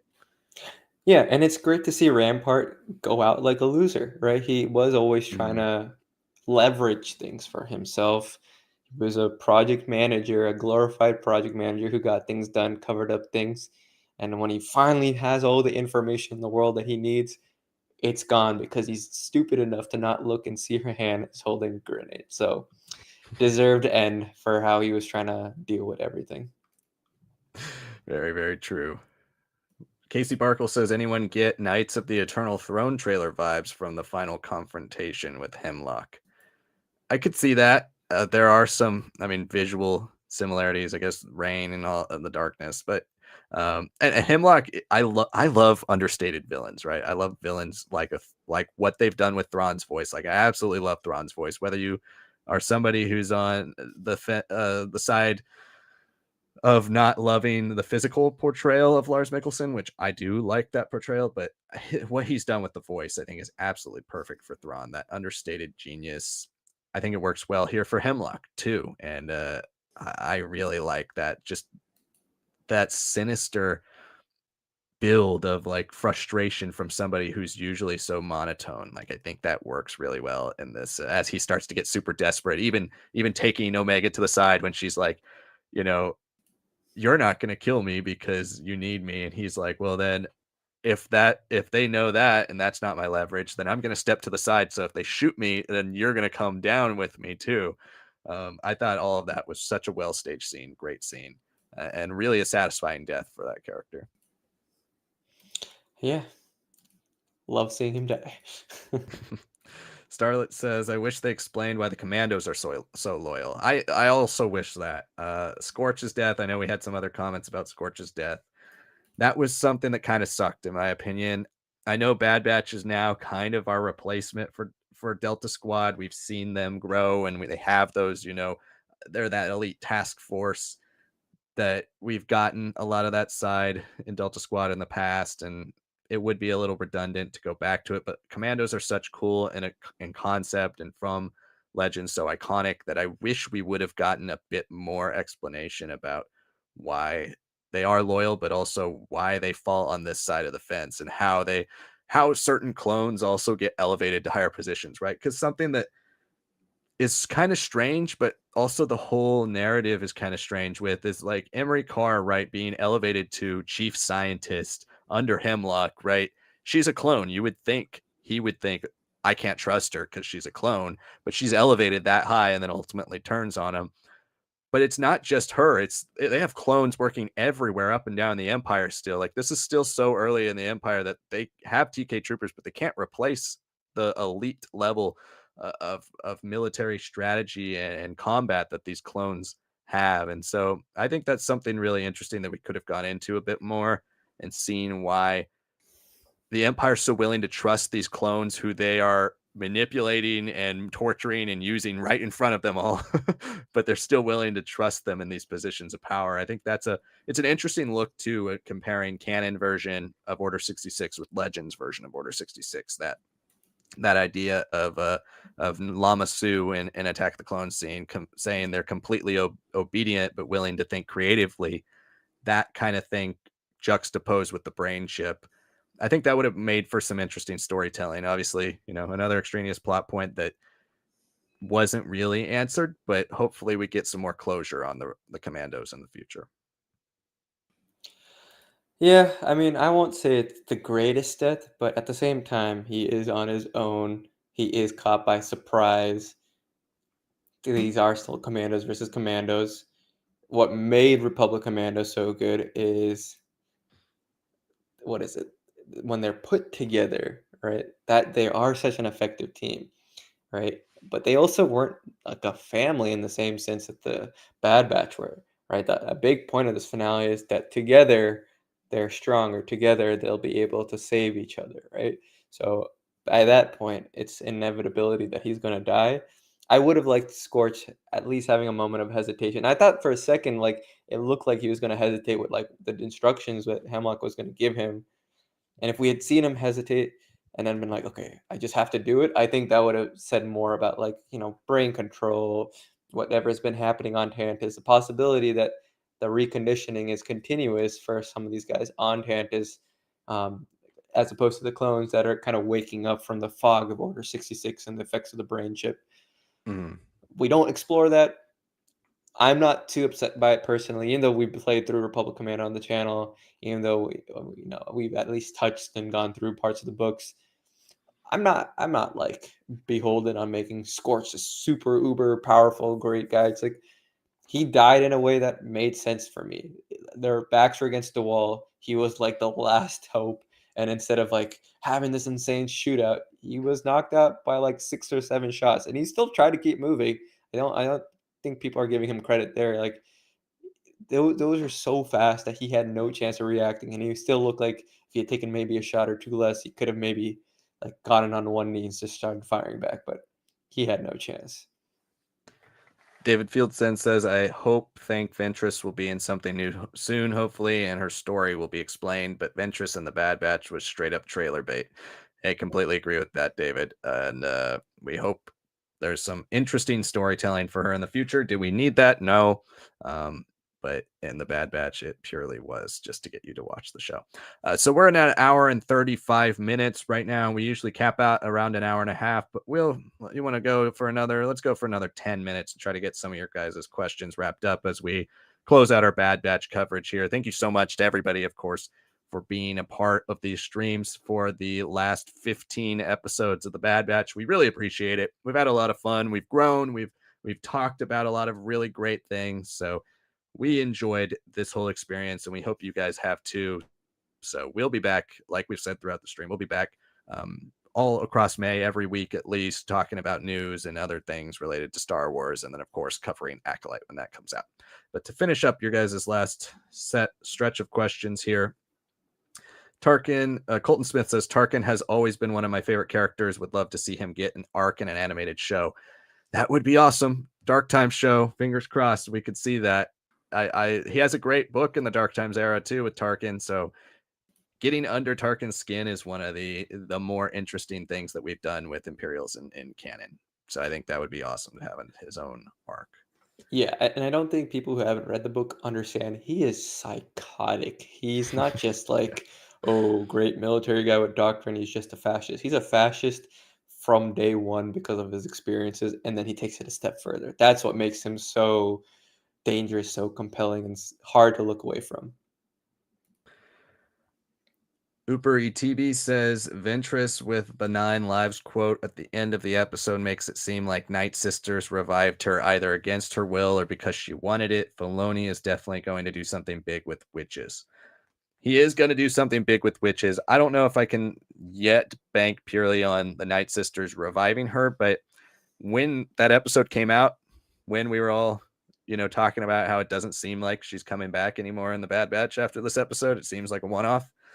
My theory was that based on the interviews that we had read and talked about during that review with the showrunners of the Bad Batch, they were like, yeah, Dave Filoni suggested we bring her back. They said that. So my theory was that he had plans for her maybe in live action with Ahsoka, or possibly now that we didn't have Tales of the Empire at the time, I don't think, the announcement, but now that we have Tales of the Empire, possibly doing something with her in that Morgan Elsbeth episodes.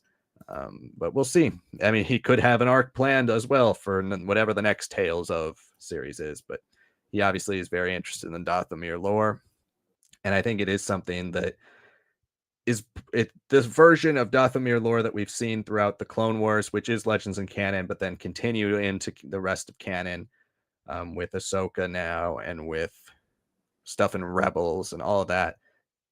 It's quite different than what we saw in early Legends with the Singing Mountain Clan and Tanel Ka's family. And so I think exploring this piece of lore is something that's really interesting and different compared to Legends for Force culture. And if we want to do that, I think it's a cool place for Filoni to make his own mark without really messing up too many things about Legends. Yeah, and if he really wanted to, like with Tales of the Empire, it does feel like what we saw in Clone Wars, budget reasons aside and all that, Grievous is coming down to hunt down more tribes. We could see different tribes that aren't necessarily the same tribes of Legends, and this is a good way to have Morgan's appearance be explained away differently than Asajj's and all that. It'll be fun to see. I hope Asajj has a role, like you're saying, to like justify the differences, justify her presence, continue her story a little bit.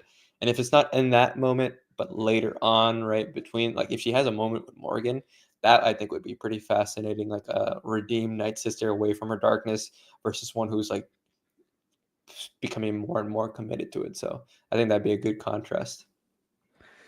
Clips Films Melbourne says it would have been cool. The Zillo Beast eats Hemlock. That would have been interesting. I would have liked to see a little bit more too destruction with the Zillabees. Like I think it was used well in this episode, but I was hoping for some like real crazy scenes, and it is more of just the plot device. But always Yeah. great to see that monster. Yeah, I think it ate a couple of the TK troopers and like squashed a couple of them.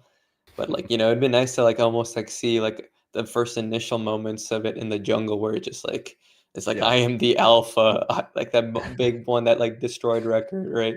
Just like grabbing and like biting in its head or something. That would have been insane, but yeah. we didn't get that.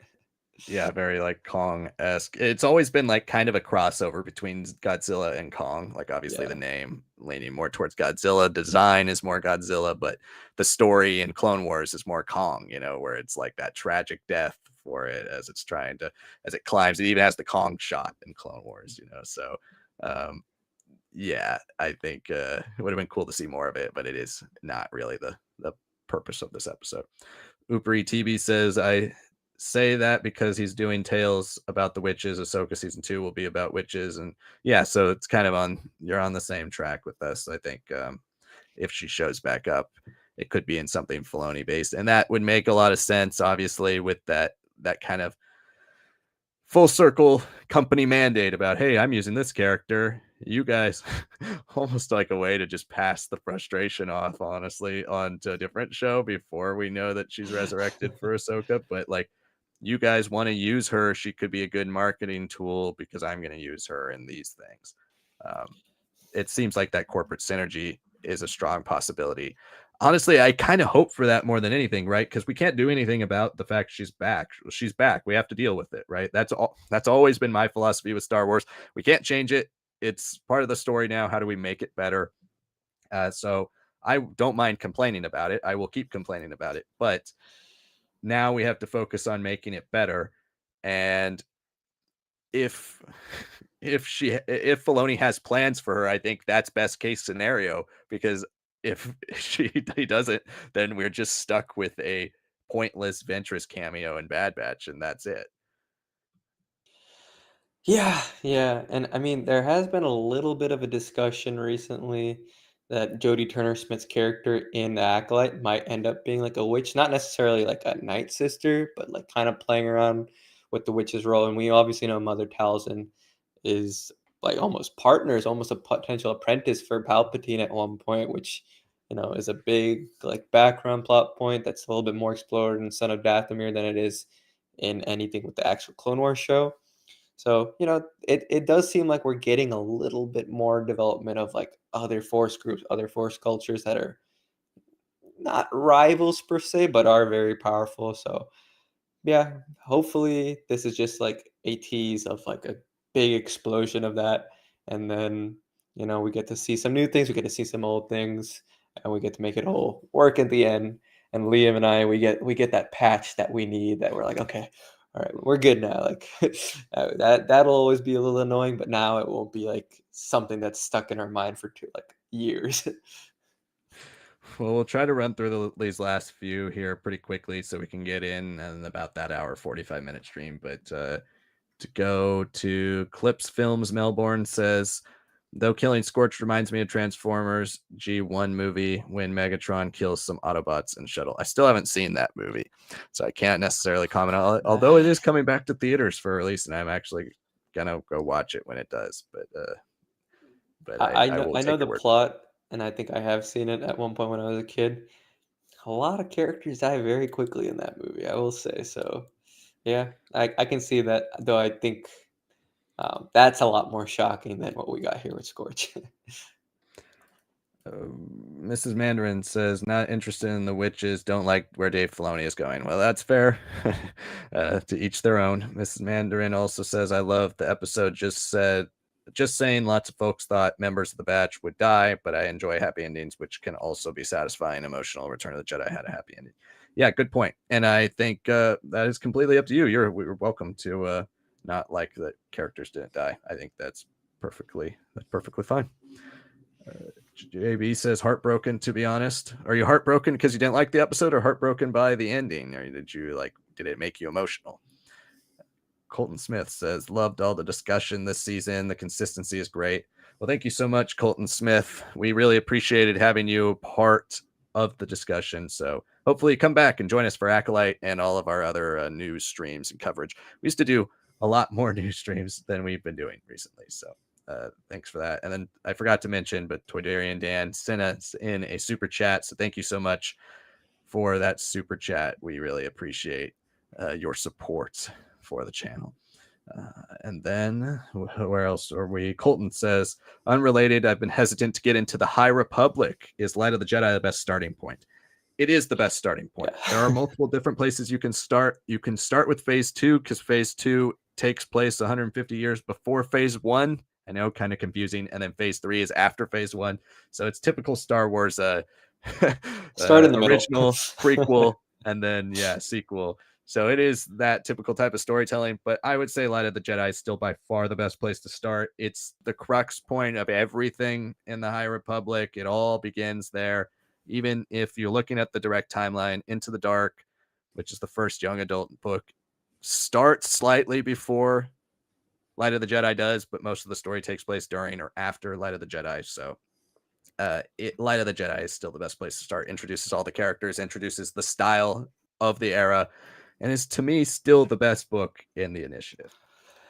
I'll say Rising Storm. I've always had a little bit of a disagreement there, but they're both S tier books, and I will say it's great to try it out, Colton Smith, because this is, especially Light of the Jedi, that is like the peak happiness of the Jedi, arguably. They're just like they are the Jedi that a lot of people felt like were promised in the prequels, but this is actually what they're supposed to be. The prequels are more about like the buildup of bureaucracy, buildup of dogma, all this and that. So if you want to see like prime Jedi, this is probably the closest you'll get, especially with that first book. Mm-hmm. Senior Ghost says, late to the party, did you hear that theory that Admiral Coburn, the leader of the Wolf Pack, is if you watch the summit, it sort of makes sense. I did not hear that theory, but I'll have to rewatch that episode to see. I do always enjoy Admiral Coburn appearances, so I'll have to go back and scrub through that. I do want to do a full like re-binge of the Bad Batch because I really think it would work much better as a binge. And I think season 2 especially would work better as a binge. But yeah, one day I'll do it. It's not going to be anytime soon, but one day I'll go back and rewatch re-binge the whole show because I've seen every episode twice, but I haven't binged the whole season of any of them. Yeah. What the only thing I can really add is like it could be pretty interesting, but it might be a little on the nose because I think he does say like, oh, if you do this, then a clone rebellion would start. Which if he's working with Rex to cause a clone rebellion, it's like he's like showing all his cards, but not really. Right? So maybe not. He's bluffing. JB says, when's the next stream? And JB is heartbroken because it's over. Hey, we appreciate that. We are glad you've enjoyed doing these streams, participating in these streams with us, and enjoyed the show, The Bad Batch. Next stream, we're not necessarily sure. Usually kind of take the approach of like whatever news comes out, we'll do a stream about it. But I think we should try to kind of keep that Wednesday momentum going. If you guys like Wednesdays and you want to keep doing like these Wednesdays 7 p.m. Pacific streams, we're happy to keep that going and just do a Q&A or discussion every week on Wednesday. If there's news that comes out a different day and we just decide to do an impromptu stream about that news or whatever drops, we might do that instead of our Wednesday streams. But I think keeping this Wednesday format has seemed to work for a lot of people, and we've enjoyed it, and it's a day that works for us. So as of now, JB, I think we'll keep the Wednesday mark unless big news comes out on another day. Next week, though, might be different. Keep an eye out, though, because we'll probably do one to talk about Tales of the Empire, since we won't be able to talk about it next weekend because we're going to the Skywalker Saga Marathon. So that'll either be Monday night or Tuesday night. Yeah, I mean, if you guys want to say a different date, do let us know in the comments on here, replay, on our posts, wherever on our socials. Do tell us. But yeah, we'll try to keep Wednesday going. We're probably also going to be recovering from the marathon itself because it's going to be tough, but it should hopefully be worthwhile. It's going to be fun. And again, if you guys are in the Irvine area or California, come by and say hello. We'll be there at the stream or at the marathon for 20 hours or whatever it is. So yeah, say hi. We'll be there. And then Avitash Sharma says, let's go back with the best lads amongst all the stars. Well, we really appreciate that. Thank you so much. And that wraps up our streams. We wrapped up the Bad Batch. Thank you, everybody. Oh, Mr. Mandarin, one last thing sent in. Great discussion. Been watching for a while, but always missed the lives because of work. Well, we really appreciate that. Thank you to everybody who's joined us, maybe for the first time for lives during the Bad Batch, or just found our channel during the Bad Batch, or anyone who's been following for a long time. We always appreciate everybody and all the support you guys give us. We'll be back to business as usual now that the Bad Batch is over. So I mentioned I have a video coming out, kind of that theory style that we've done in the past about the Dark Time show. If you want to check that out, my plan is to drop that on May the 4th. We also have a tier list where we just ranked every single Star Wars era across canon and legends in a tier list format. There were 18 eras we discussed. So keep an eye out for that. Also have a new timeline series starting where I'm going to be giving you guys the full complete timeline of everything: books, comic books, TV, movies, video games, short stories, everything that exists in Star Wars Legends, starting with the Old Republic and the Dawn of the Jedi era. So that will be coming out soon as well. We have a lot of great programming planned for you all coming here in the future on top of lives, and then shorts will continue to be that Monday, Wednesday, Friday release. If you're interested in shorts, definitely check those out. We've dropped a lot of fun interviews and original shorts as well over on the shorts page, so check all that out. Greatly appreciate the support for lives. Keep an eye out for community as well.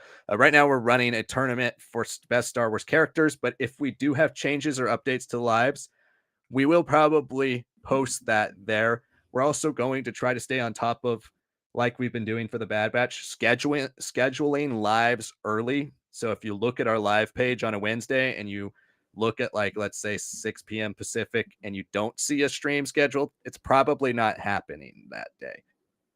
If you do look and it should be, usually get those up around 3 or 4 p.m. on Wednesdays. And so we'll post that for sure there. We'll start trying to remind everybody in community or on our social media. We do have Twitter, Facebook, Instagram, TikTok. We have a Patreon and YouTube membership. If you'd like to join that, check out our tiers. We have a lot of great perks over there. But yeah, we've got so many different things going on the channel. So there'll still be plenty of great content, even with the Bad Batch ending. And of course, a little more than a month away, we're starting The Acolyte, the first big live action show of the year. So hopefully you guys stay tuned for that. And I keep forgetting about Tales of the Empire because we're not going to be able to watch it the first day. But that will be also something we cover, and we're excited about that. So there's so much great stuff in the world of Star Wars, so much great stuff on this channel to talk about. Make sure you keep coming back and join us for all this. And we really appreciate your support across all these episodes of the Bad Batch. And really, for those of you who have been here since 2021 when we covered Bad Batch season 1, we really appreciate your support across all 3 seasons of the show. It's been fun having the first show ever for our channel to cover from start to finish. That's been a kind of a milestone. And so it is bittersweet that we wrap up the Bad Batch. But thank you so much for watching. Again, if you haven't liked the video and you're watching right now on replay or in the chat, please like it. It helps us out so much. We can't really emphasize that enough. It does really help us out with the algorithm. Subscribe. And if you are watching a replay, comment. Let us know your thoughts on the discussions we had and overall your thoughts on the Bad Batch. So thank you so much for watching. And we will see you guys all next week for our next stream. Good night, everybody.